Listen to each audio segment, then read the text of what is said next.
구름이 감춰놓은 듯한 은둔의 땅. 그곳에서 옛 모습 그대로 살아가는 그들은 누구일까요?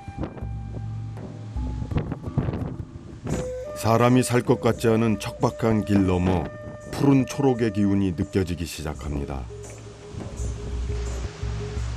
좀좀을 떠난 지 4시간, 무스탕의 관문 카그베니 마을이 보이기 시작합니다.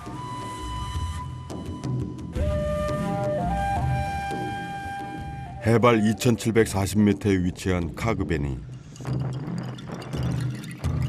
카그는 경계라는 뜻인데요. 이곳 카그베니에서 은둔의 왕국 무스탕은 시작됩니다.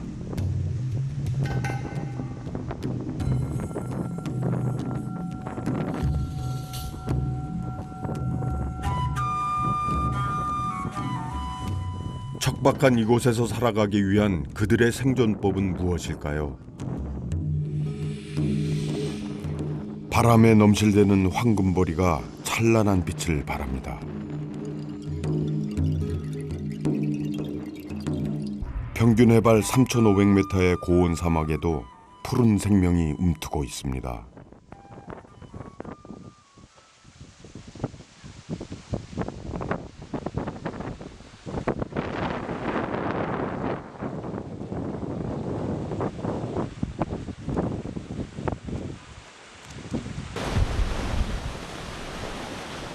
마을에 들어서자 거대한 초르텐이 중앙에 떡 버티고 있습니다.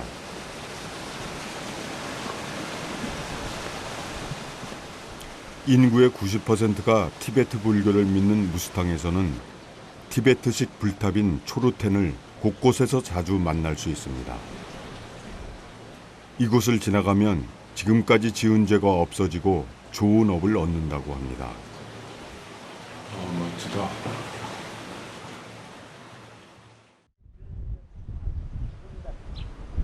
마을 입구에 세운 초르텐은 마을로 들어오는 악신을 막아주고 마을의 이정표 역할도 합니다.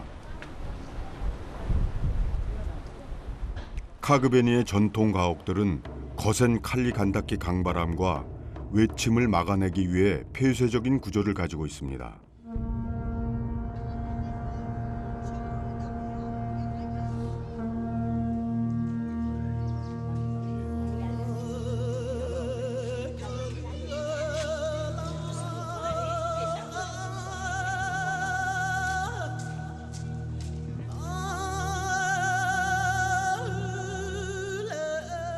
카그베니 마을 곳곳에서 온갖 자연물에 신성이 깃들어 있다는 믿음을 중시했던 티베트의 토착 종교인 베엔교의 흔적을 볼 수 있었습니다.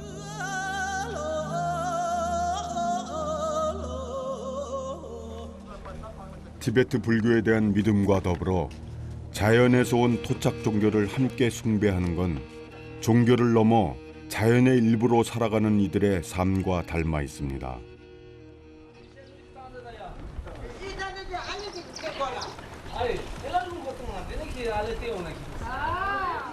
골목길에서 생각지도 못한 환대를 받았습니다.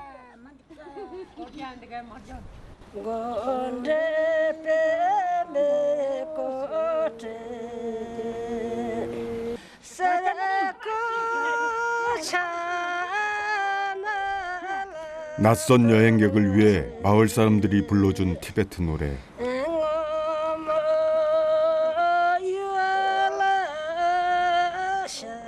옛 왕정 시대에 왕을 찬양하던 노래라는데요.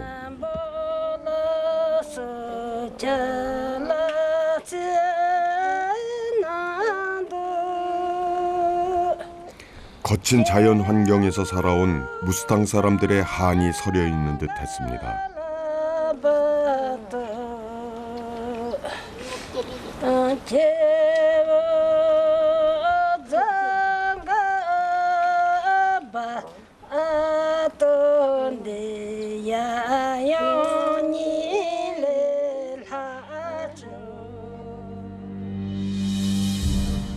카그베니를 벗어나면 과거 로 왕국이었던 상무스탕이 본격적으로 시작됩니다.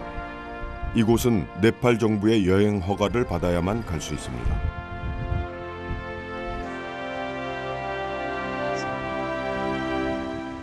마을을 벗어나자 또다시 사막과도 같은 황량한 풍경이 이어집니다.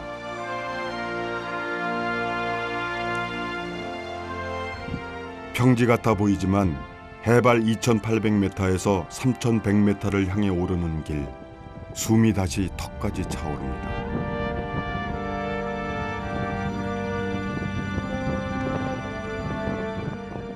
아무것도 없어 보이는 황량함. 그 황량함 속에 숨겨진 광활함과 웅장함. 그리고 아름다움. 그 황량한 아름다움에 압도당해 발걸음을 재촉합니다.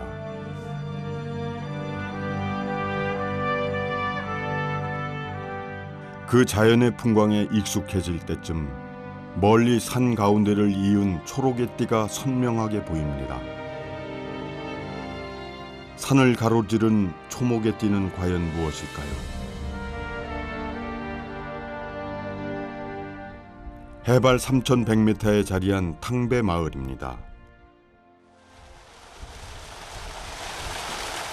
초록의 생명은 바로 물길이 있다는 표시였던 셈입니다.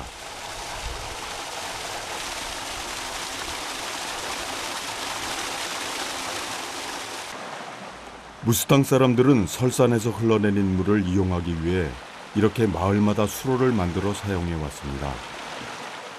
무스탕 사람들에겐 생명의 젖줄인 셈이죠.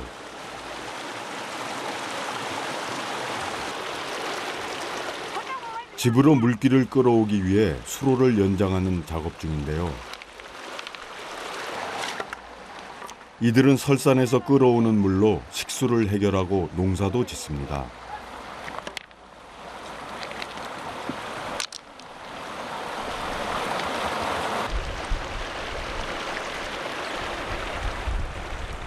지붕으로 물을 끌어들이고 단단한 진흙 덩어리를 깨트려 잘게 부숩니다. 1년에 한 번, 곧 시작될 우기에 대비해 집을 보수하는 작업인데요. 진흙으로 만들어진 집 지붕이 물에 녹으면 갈라진 틈을 찾아 진흙으로 메웁니다. 자연에서 모든 걸 얻는 생활입니다. 집집마다 지붕 가득 물이 받아졌습니다. 단단해진 지붕은 큰 비가 와도 끄떡없겠죠. 여기 이렇게 보시다시피 집들이 다닥다닥 붙어 있는 이유는 이 엄청난 바람을 막기 위해서 서로 등과 등을 맞대는 그런 형상으로 모든 마을이 형성되어 있습니다.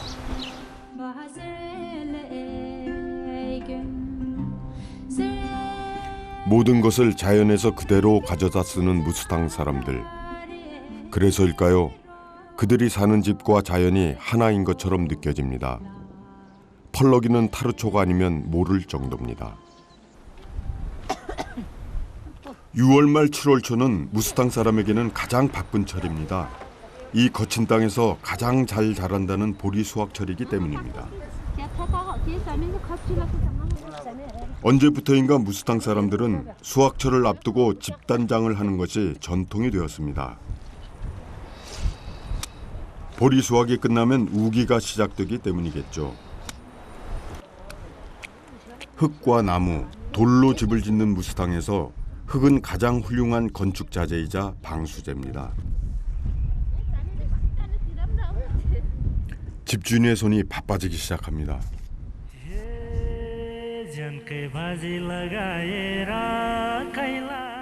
오전 9시에 바람이 불기 시작하는 무스탕은 저녁 5시 무렵까지 끊임없이 바람이 부는 땅입니다. 바람은 시간이 갈수록 강도가 세져 점심때쯤이면 몸을 가누기 힘들 정도가 됩니다. 집주인이 작업을 서두르는 것도 이런 이유 때문이겠죠.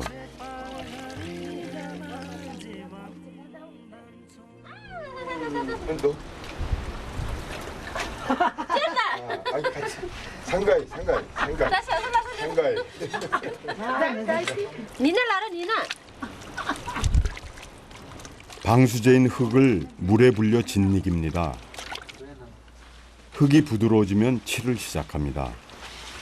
아.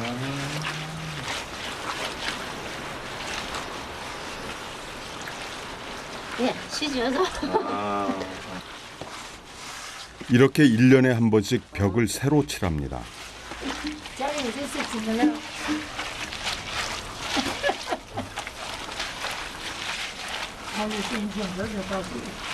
저만들이 양념이야. 자, 이제 이거 하는 이유가 균아래 거 한번 더 닦고 싶어. 이렇게 이게 순전히 그 흙을 돌 같은 흙을 깨서 이렇게 물 속에 넣어서 반죽을 해서 곱게 만든 다음에 천에다 발라서 이렇게 벽에다 바릅니다. 이렇게 해서 방수 효과도 있고 그다음에 좀 벽을 깨끗하게 이렇게 보수하는 저것도 있고 수확철을 맞이해서 이렇게 온 가족이 동원돼서 이런 보수 작업을 합니다. 이 무스탕 지역에서. 부모님하고 따님하고 이렇게 하는 모습이 너무 아름답고 이뻤습니다, 정말. 특히 아버지 안경에 이렇게 흙물 이렇게 튀기고 너무 선하게 생기셨어요. 두째째. 여기. 물이 귀한 만큼 허투루 쓰는 법이 없습니다. 네, 됐습니다. 고맙습니다. 집단장에는 꼭 3가지 색이 쓰인다고 합니다.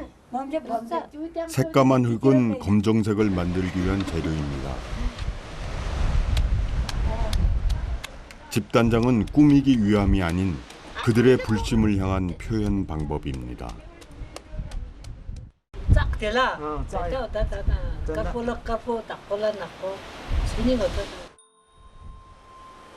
불교 사원의 상징인 붉은색, 흰색, 검푸른색의 세로줄 문양을 벽에 칠합니다. 이 3가지 색은 각기 지혜의 화신 문수보살, 그리고 자비의 화신 관세음 보살과 수호신장, 즉 수호신을 상징합니다. 마을의 초르텐도 상징적인 3가지 색으로 무스탕 사람들의 믿음을 보여줍니다.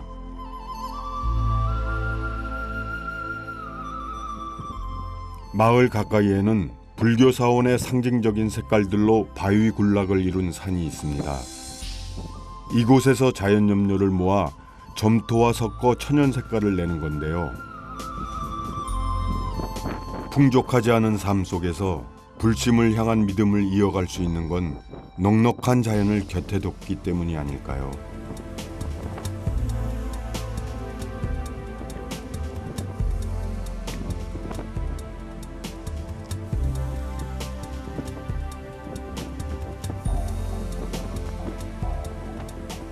무스탕 사람들은 원래 티베트에서 이주한 사람들입니다.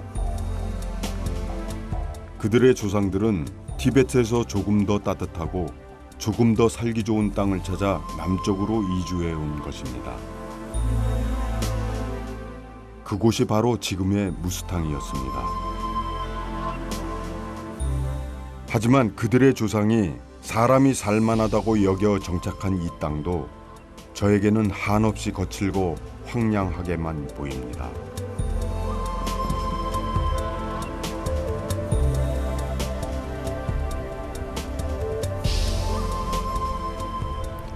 깎아지른 듯한 기이한 절벽, 장구한 세월의 풍화작용이 만든 협곡이 모습을 드러냅니다.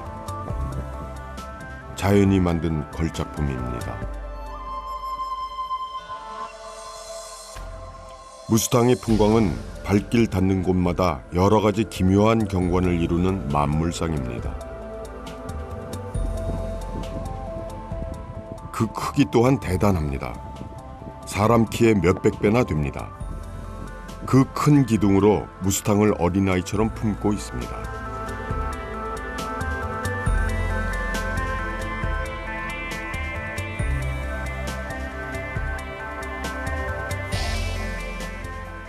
불모의 땅끝, 해발 3,050m에 자리한 축상마을이 보입니다.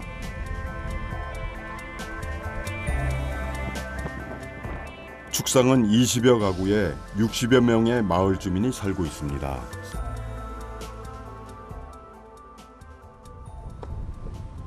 축상의 마을 앞 보리밭에서 누렇게 익은 보리 수확이 한창입니다. 축상을 중심으로 아래쪽의 마을들은 6월 말에서 7월 초까지, 축상 위쪽으로는 7월 말까지 보리 수확이 이어집니다.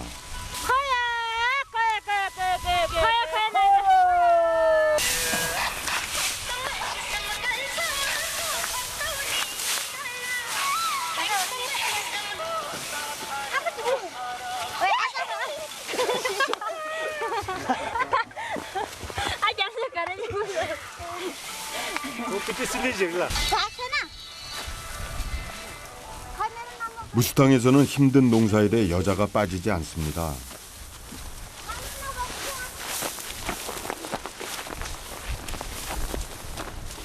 남자들도 대부분 농사를 함께 짓지만 수확이 끝나면 가축을 방목하기 위해 초목을 찾아 나가고, 겨울이면 네팔의 남쪽으로 장사를 하러 떠나기 때문에 농사일은 자연스레 여자의 몫이 큽니다.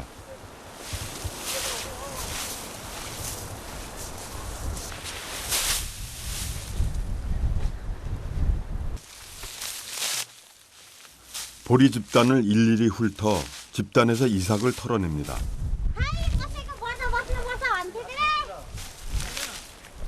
옛날식 그대로 농사를 짓는 모습이 정겹지만 기계 대신 사람 손을 모두 거쳐야 하는 농사가 얼마나 힘든지 알기에 안쓰러운 마음도 컸습니다.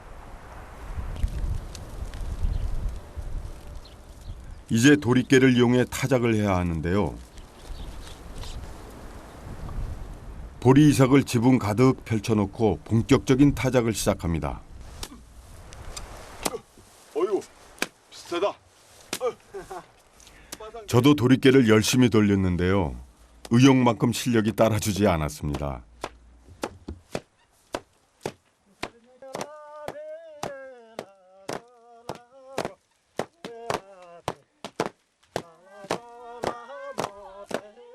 흥에 겨워 열심히 일하는 모습도 모습이었지만 주변 풍광과 어우러진 그들의 도리깨질은 한 폭의 그림과 같았습니다.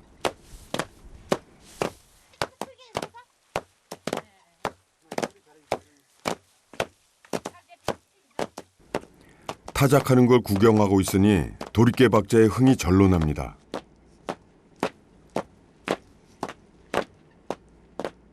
이들에게 삶의 일부일 뿐인 자연이지만 거대한 자연을 배경 삼은 농부의 모습과 타작 소리가 저에게는 마치 오케스트라의 향연을 보고 있는 듯 했습니다. 모든 것이 과거 그대로인 무스탕. 시간을 거슬러 아득히 먼 옛날로 떠나온 듯 착각에 빠집니다.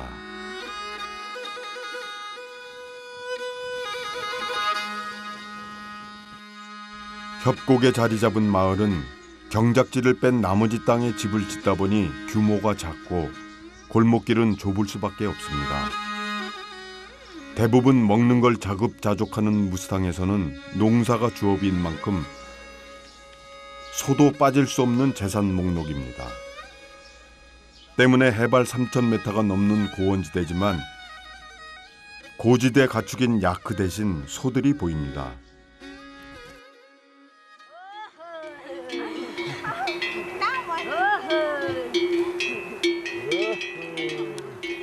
무스탕에서는 주로 보리와 밀, 유채, 메밀, 감자 농사를 짓습니다. 보리 수확이 끝난 밭에 유채와 메밀씨를 뿌리기 위한 땅 고르기가 한창입니다.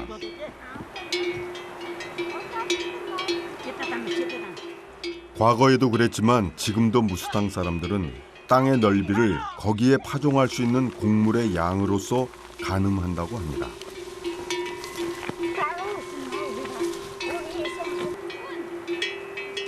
8월이면 다시 노란 유채꽃과 붉은 메밀꽃이 밭을 가득 덮을 겁니다.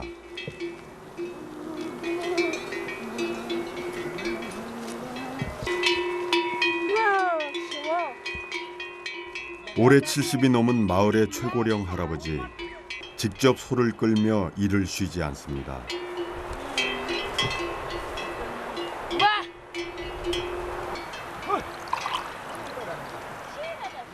새참은 우리네 막걸리와 비슷한 창이라는 술입니다. 무스탕 사람들은 술을 좋아하는데요. 언제나 창을 빼놓지 않고 마십니다.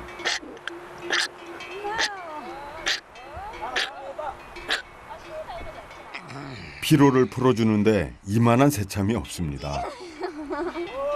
야 이거 장가요 저번산이 묻기 세는다. 창 리터차? 리터차? 알리미터스. 창 한 잔에 피로가 싹 가시는 모양입니다. 할아버지를 대신해 잠시 일손을 돕기로 했습니다. 가리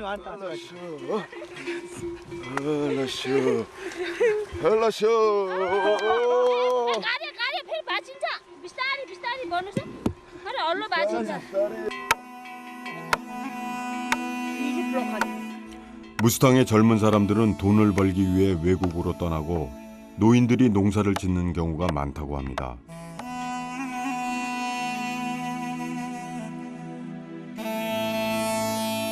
자식을 대신해줄 젊은 외지 사람을 고용하여 농사를 짓는 일도 쉽지 않은 데다 물이 부족해 가축 키우기도 여간 힘든 게 아닙니다.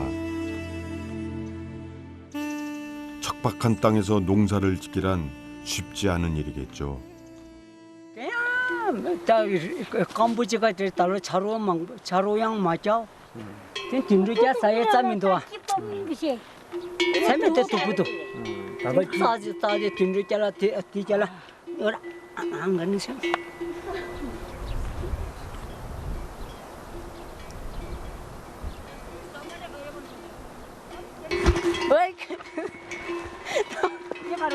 너를 아는 게 호텔 비들 때 보다 맞으려 하나. 비자로 걸은 알떨 코도 알떨 걸으나 관관 문자 그때가 다 인자. 에 조랄 하려나 안 팀에 알로 아세요 요시가 라이더 라 티가 가르쳐.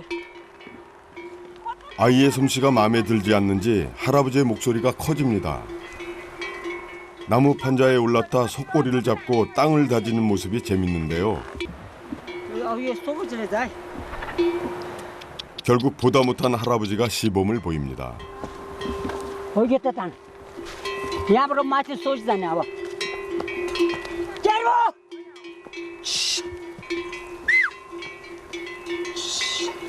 가가고 됐어 나도 시다 그래. 아와 이 마치 우다라에다 건너 본다 됐어 가용다 떨어 쏘았지자 너물 뭐야?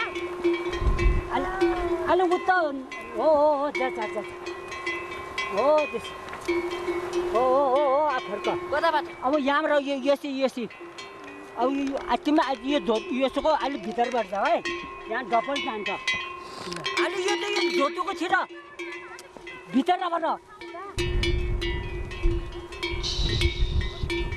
좀 몰로는 잠다 몰로는 잠다 좀 몰로는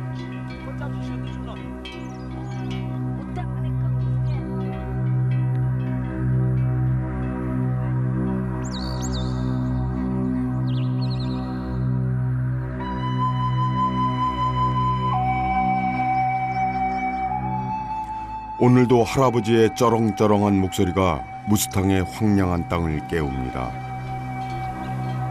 화석처럼 살아온 그들의 삶은 계속되겠죠.